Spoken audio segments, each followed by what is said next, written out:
வணக்கம் மக்களே! மலையாள தேசத்தோட கடவுள் ஏன் மதுரைக்கு வரணும்?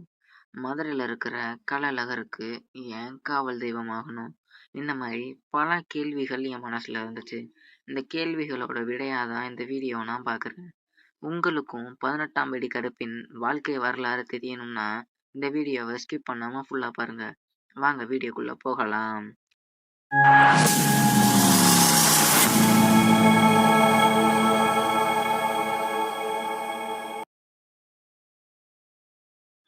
உண்மையிலேயே இந்த கருப்பண்ணசாமி யார் தெரியுமா? இவரு கேரள தேசத்தோட ஒரு கடவுள். இவரு எதுக்காக மதுரைக்கு வந்தாருன்னு நான் சொல்றேன். நம்ம தமிழகத்தை எப்படி சேர, சோழ, பாண்டியர்கள்னு 3 மன்னர்கள் ஆண்டு வந்தாங்களோ, அதே மாரி கேரளாவும் 4 பகுதிகளா பிரிக்கப்பட்டது. அதுல தமிழகத்தை ஒட்டியிருந்த ஒரு பகுதியில இருந்த மன்னர் இந்த கள்ளழகர் திருக்கோவில பார்க்க வந்திருக்காரு. அவர் கருவறையில இருக்கிற சுந்தரராஜ பெருமாளோட அழக பார்த்து மயங்கி போயிட்டாரு.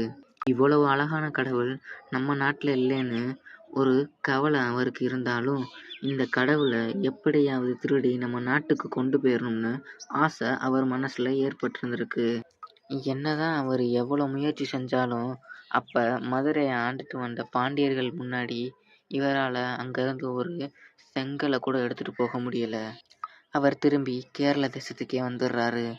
எப்படியாவது அந்த சிலையை கைப்பற்றியே ஆகணும்ன்ற எண்ணத்தோட 18 மாந்திரிகம் தெரிந்த மந்திரவாதிகளை கூப்பிடுறாரு.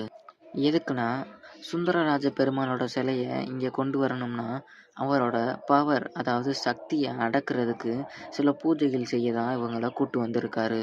இந்த 18 பேரையும் அங்க கோவிலுக்கு அனுப்பிச்சு சிலையை திருடிட்டு வர கட்டளை போடுறாரு. இந்த 18 மந்திரவாதிகளுக்கும் காவல் தெய்வம் கருப்பண்ணசாமியை கூட அனுப்புறாரு. இவங்க 18 பேர் அப்புறம் கருப்பண்ணசாமி எல்லாரும் கோவிலுக்கு வந்து சேர்ந்த அப்புறம் அந்த சுந்தரராஜ பெருமாளை பார்க்குறாங்க. கருப்பண்ணசாமி இந்த சுந்தரராஜ பெருமாளோட அழகை பார்த்து மயங்கி நின்றாரு. அவரால் அங்கிருந்து அசைய கூட முடியல. இந்த மந்திரவாதிகள் அவரை கூப்பிட்டு பார்க்குறாங்க. ஆனால் அவர் நகண்ட பாடில்ல. இவரை கூப்பிடுறது வேஸ்ட்டுன்னு நினச்சி அவங்க 18 பேரும் மாந்திரிக பூஜை ஆரம்பிக்க தொடங்குறாங்க. பூஜையை தொடங்குறதுக்கு முன்னாடி 18 பேரும் அவங்களோட கண்ணுக்கு கீழே ஒரு கருமைய பூசிக்கிறாங்க. இந்த மாய மைய பூசுனா நம்ம யார் கண்ணுக்கும் தெரிய மாட்டோம். அந்த கண்மையை பூசி அவங்க பூஜைகள் நடத்த ஆரம்பிக்கிறாங்க. இதெல்லாம் கவனிச்ச கள்ளழகர் அந்த கோவில்ல வேலை செய்கிற அர்ச்சகரோட கனவுல போய் இந்த மாதிரி என்னை 18 மந்திரவாதிகள் மாயம் செஞ்சு திருட நினைக்கிறாங்க அப்படின்னு சொல்றாரு. அதோட நாளைக்கு நீ எனக்கு செய்கிற படையல்ல மிளகை கொஞ்சம் அதிகமாக சேர்த்து கோவிலில் அங்கங்கே வெய்யி அப்படின்னு சொல்லிட்டு மாயமாயிடுறாரு. அர்ச்சகரும் கடவுள் சொன்னதை அப்படியே கேட்டு அதே மாதிரி வெண்பொங்கல் செஞ்சு மிளகை அதிகமாக போட்டு கோயிலில் அங்கங்கே வைக்கிறாங்க. வெண்பொங்கலோட சுவையை உணர்ந்த அந்த மந்திரவாதிகள் அந்த வெண்பொங்கலை எடுத்து சாப்பிட ஆரம்பிக்கிறாங்க. மிளகின் காட்டம் தாங்க முடியாம மந்திரவாதிகளின் கண்களிலிருந்து கண்ணீர் வட தொடங்கிறது. கண்ணீரின் காரணத்தினால் கண்ணுல பூசியிருந்த மை அழிஞ்சிச்சு. மை அழிஞ்சதால மக்கள் கண்ணுக்கு மந்திரவாதிகள் தெரிய தொடங்கியதும் மக்கள் அனைவரும் அவர்களை அடித்து கட்டி வச்சிருக்காங்க.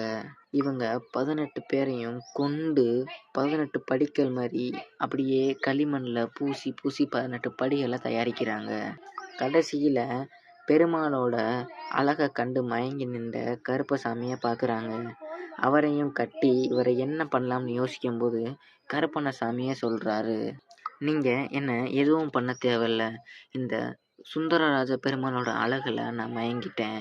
இந்த சாமிக்கு என்ன காவல் தெய்வமாக ஆக்கிடுங்கன்னு மக்கள்கிட்ட கேட்குறாரு. இவருக்கு படைக்கிற படையல்களையே எனக்கு கொடுத்தா போதுமானது தான் அப்படின்னு சொல்கிறாரு. மக்களும் அந்த 18 படிக்கு மேலே ஒரு கதவை வச்சு கருப்பண்ணசாமியை சாமியாக கும்பிட தொடங்கிக்கிறாங்க.